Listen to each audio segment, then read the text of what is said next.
Hello everyone, this is Yatun, an engineer turned candle maker and owner of my new baby ventures, Yours Beloved and We Candle Supplies. So today I was reached out by one of the group members, and she had few queries, and I thought that it will be better if those queries could be posted on the group so that each and everyone can be benefited from the same.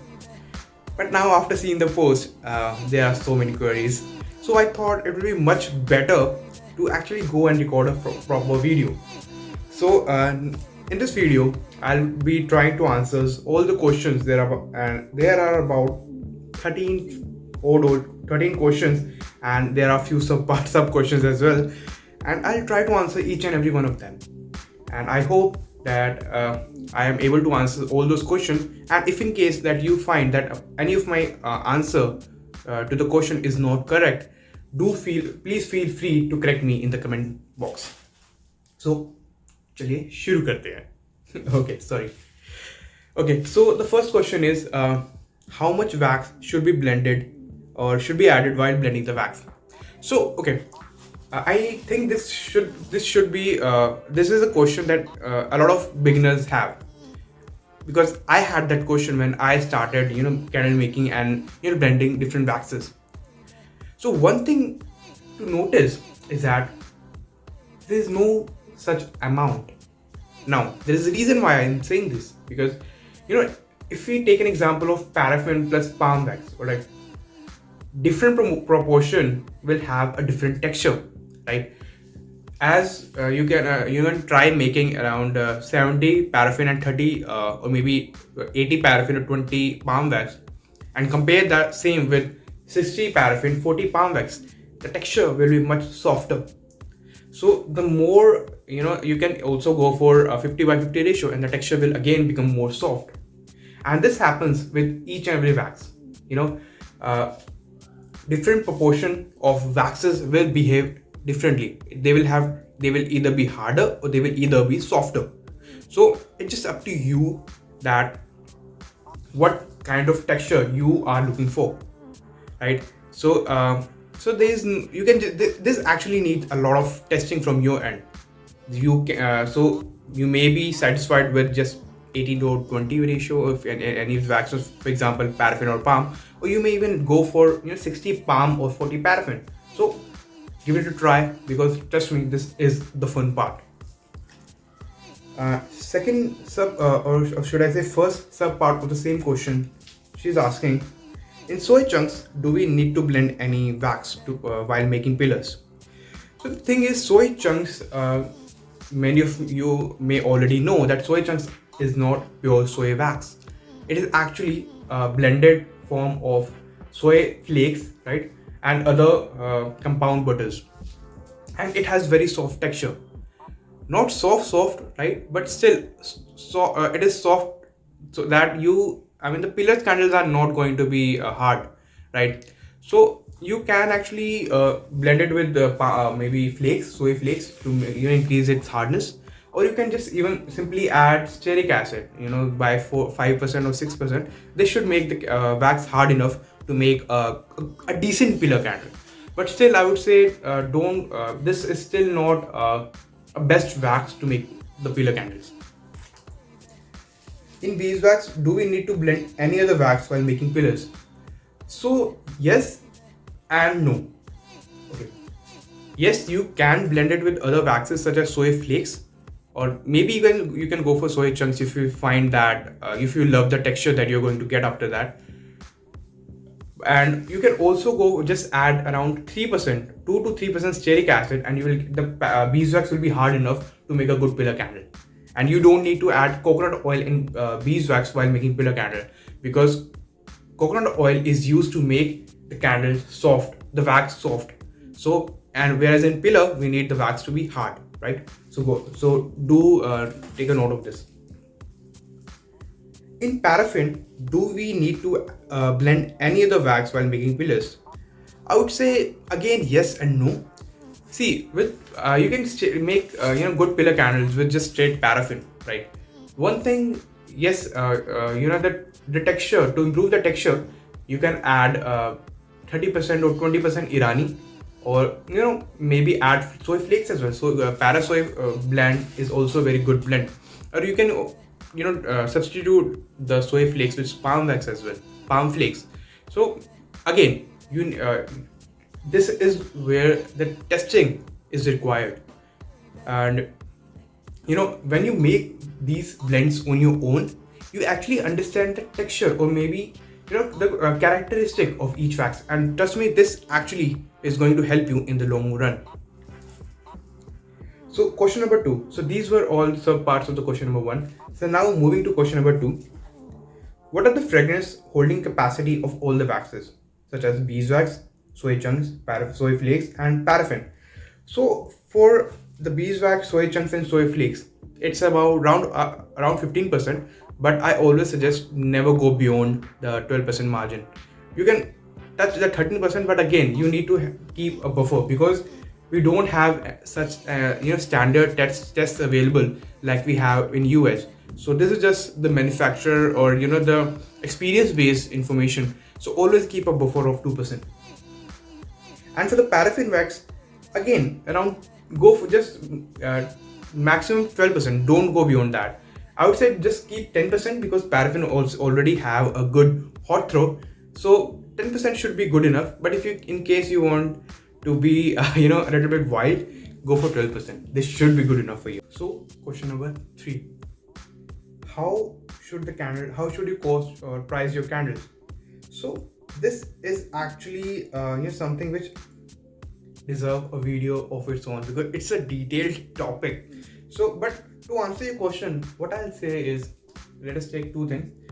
If you make for your retail, go for around, if you paid X amount, like 10 rupees to make your candle, then X into 2, that's a rough I would say market margin that people actually charge. Some people actually charge less than that, into 2 into 1.5. Or like what I personally do is, instead of going by this logic, I actually have an amount based system, that I have a fixed margin rate for each of my product, so that it is easier for the customers as well, and easier to make them to make the product affordable for them as well, and to make sure that I am earning as well, right? So again, the margin totally depends on your own business needs. You can in wholesale, you can just charge 10 rupees or 20 rupees or 15 rupees. Or like if you're spending, if you're using quality materials, like you're paying buying beeswax for 400 per kg, and you're using for essential oils for 2500 3000 rupees per liter. So again, you can keep your margins slightly higher as well, for the quality of material that you have used. Like I know that this is not a detailed answer, but I'll make a proper video of it, because it does require a 5 to 10 rupees 10-minute video of its own. And I hope that this should be enough for now. Question number 4.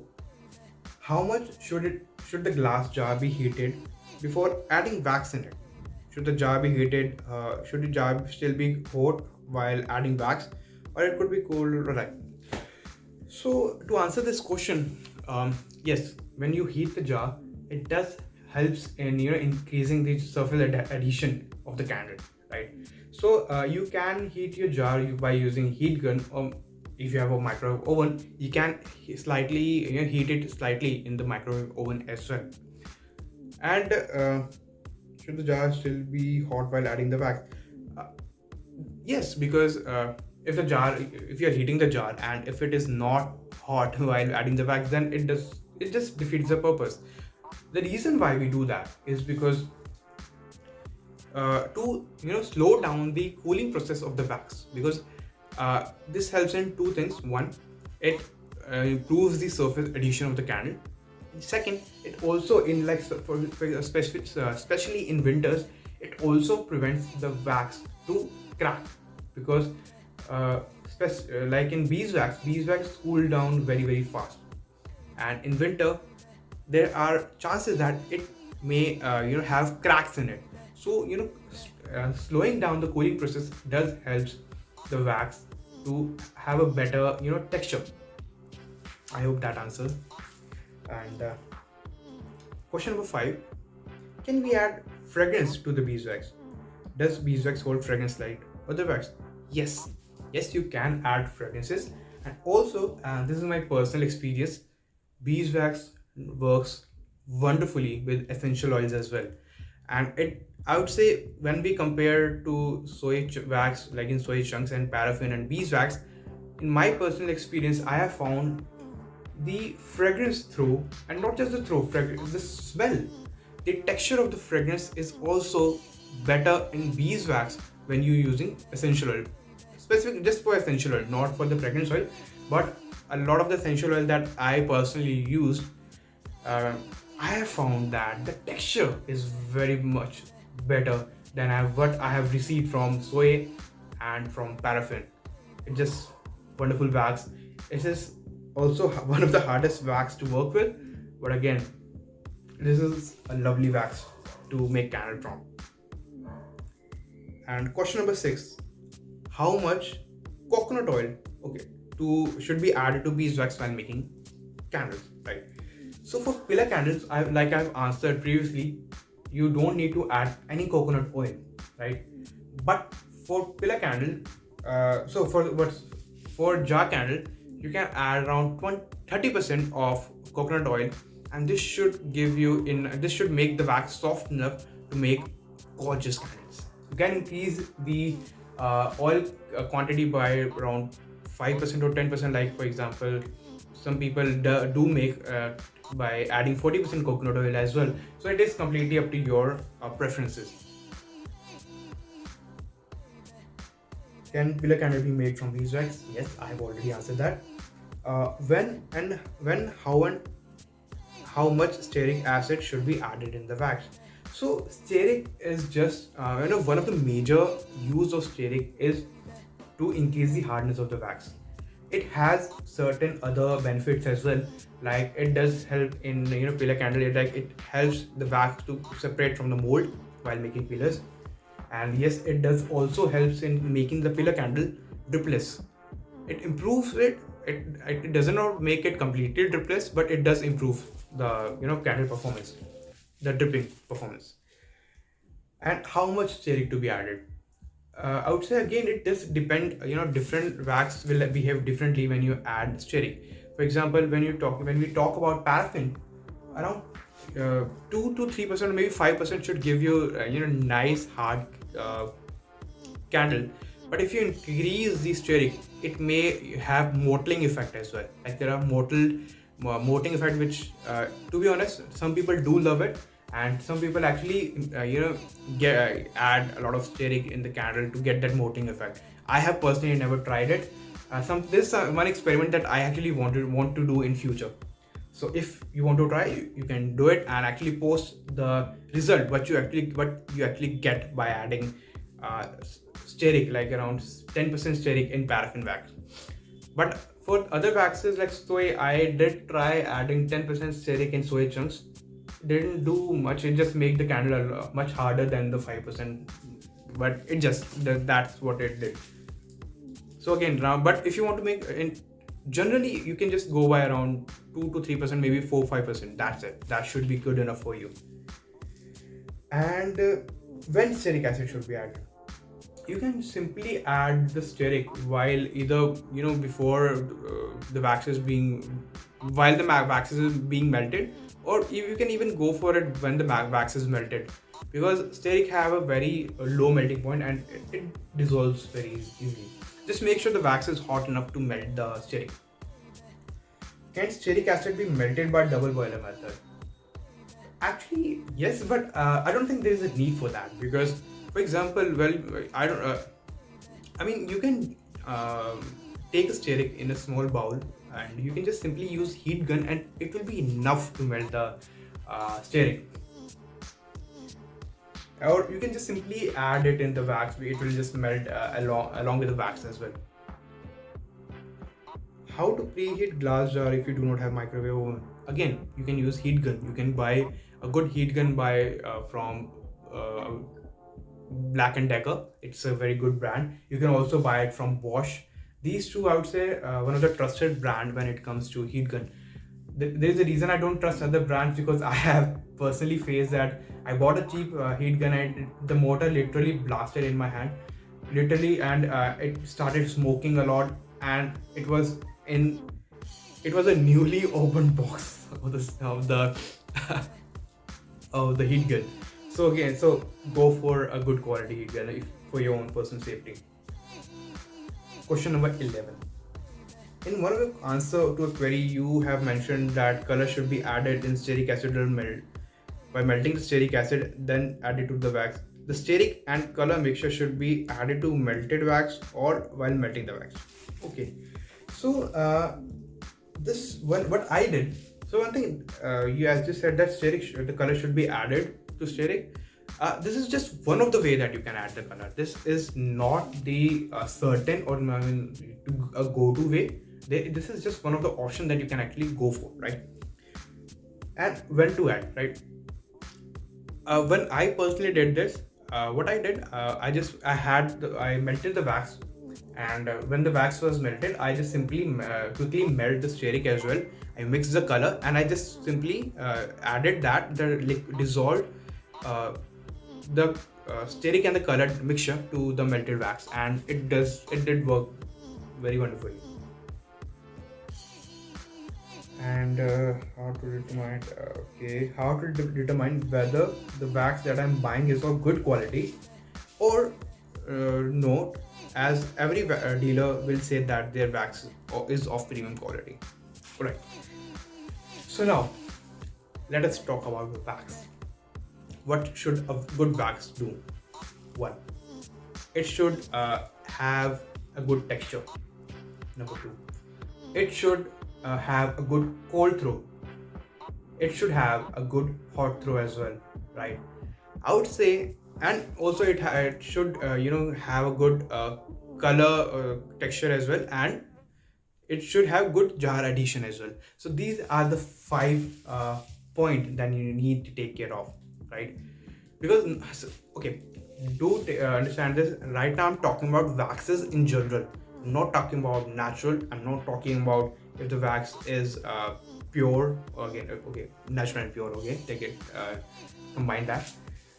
I'm not talking about beeswax. I'm not talking about soy wax. I'm not talking about any other vegetable waxes. I'm not talking about paraffin. I'm just talking about wax in general, right? If your wax